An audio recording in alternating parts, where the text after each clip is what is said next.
This anime starts with Yugiri. He is a child walking in a room filled with corpses and bullets flying in all directions. He walks towards a camera and asks, "Where Aka, his caretaker?" He continues walking towards a room and the door suddenly opens. A woman is wielding a gun as she holds Asaka hostage.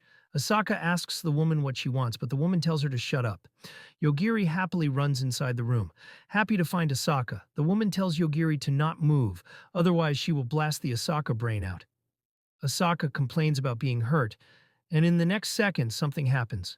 Some ways appear, and the woman drops dead to the floor. Asaka is confused, but Yogiri simply hugs her and smiles while saying, "They should return."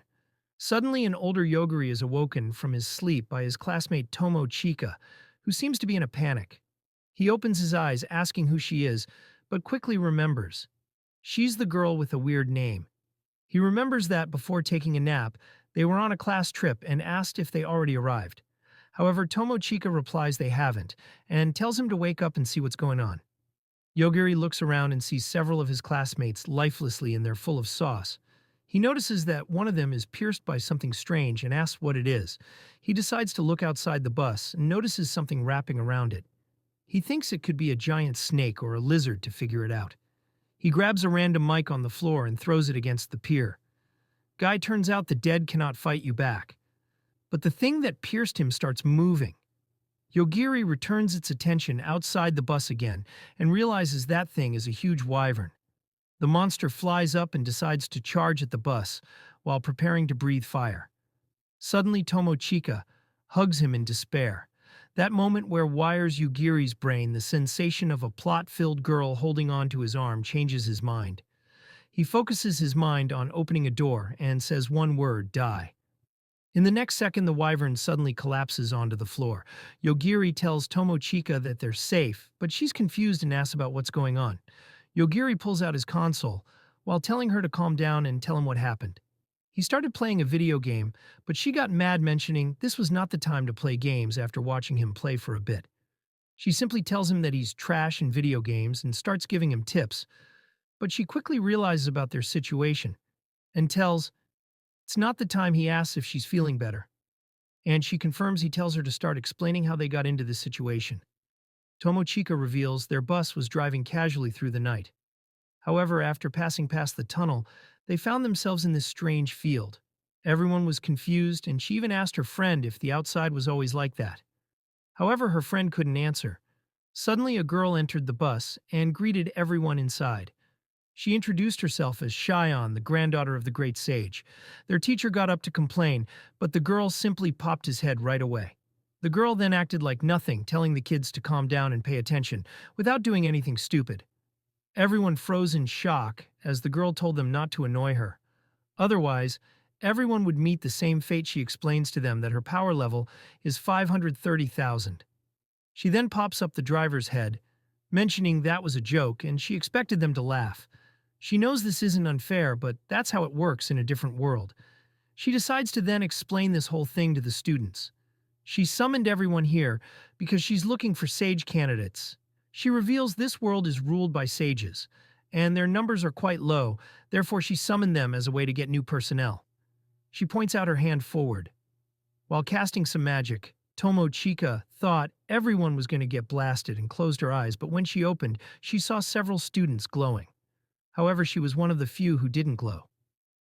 Shion then reveals she installed Battle Song version in all of the glowing students, and they should see some logos on the screen. Tomo Chika is confused and asks her friend if she can see anything. Her friend uses her fingers to touch some air.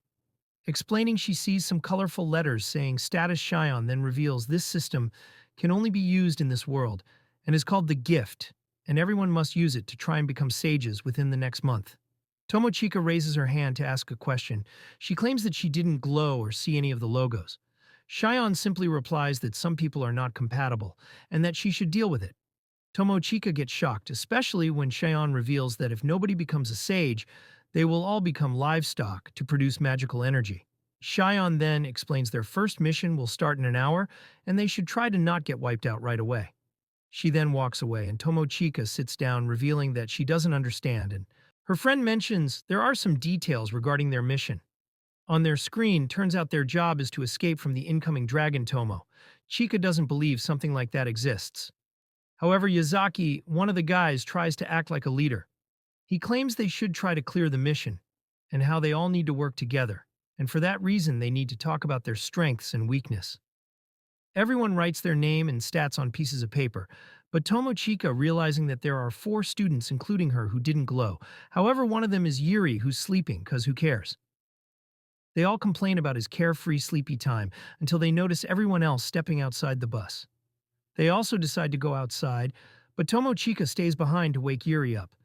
The other girl tries to convince her to leave him behind, but they suddenly hear 2 guys arguing. Turns out Yazaki won't let the 4 come with them. The delinquent complains, but Yazaki tells him to shut up because his class is the general. He decides to turn into a douche, breaking the bus chairs, and explains that this is the power of a gift. He's only level 1, but he's way stronger than those 4 pleb humans. The other girl tells Yazaki that if he's strong, they should protect them. However, Yazaki replies, this is part of the plan. Everyone is confused, and he tells the girl by his side to use his gift. She activates her charm ability, which doesn't affect anyone. Yazaki walks away, explaining the skill makes her popular with monsters. In short, there's a nearby dragon around, and by using that skill on them, the dragon will attack them, while giving the rest a chance to escape. And this was a decision that everyone with gifts made. Tomochika cannot believe that her friend would betray her, but Yazaki reveals she actually did. But Tomochika knows that Yazaki must have forced her. Yazaki then steps outside and locks the door. They try to open it out for a while, when they suddenly hear a noise outside. Tomochika thinks it's a dragon, when suddenly something crashes against the bus. The guy freaks out, and Tomochika notices the other taken out after explaining the whole thing. Yuri realizes there's a big problem. He has no way to recharge his console in this world. He then gets up, mentioning that, according to Yazaki, it's now safe outside. Tomochika asks if Yogiri did something, but he replies the dragon crashed onto the floor and died. She knows it's a lie. But they decide to get out through the window. Upon checking the surroundings, Yogiri notices they can go to the hill city or forest. Tomochika then points out that something is flying in the sky after observing. She realizes it's 3 of their classmates. Yogiri is impressed by her sight at long range and asks if he should kill them. She asks what is wrong with his mind, but Yogiri simply replies, they left them behind to die. Tomochika says he shouldn't talk about killing them. Yogiri's answer is that they could be hostile toward them. She's confused, but the guys start getting closer. Also confused because the dragon is dead. One of them notices that Tomochika is still alive and complains that he was planning to turn her corpse into a zombie so that he could go wild. Yes, that type of wild. The guys talk between themselves, complaining about turning a corpse into a zombie and using her as weird. Hearing those words, Tomochika realizes they clearly cannot be friends. Suddenly, one of the guys casts a huge fireball that barely misses Tomochika. The guys keep talking between themselves. How about they refine their magic? And how one of them is a healer, the other a hero, and the last necromancer. The guy who cast the fireball then tells Tomochika to come to his side without resisting. She's confused about his request, but the 3 simply revealed they want to spend their fun time with her. Tomochika realizes they're all after her body.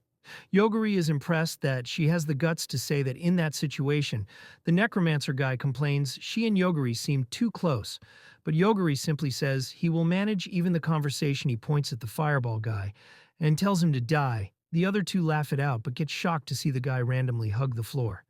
They ask what happened, and Yogiri replies he simply ordered him to die. He tells them to not move, but the necromancer tries to check on his friend.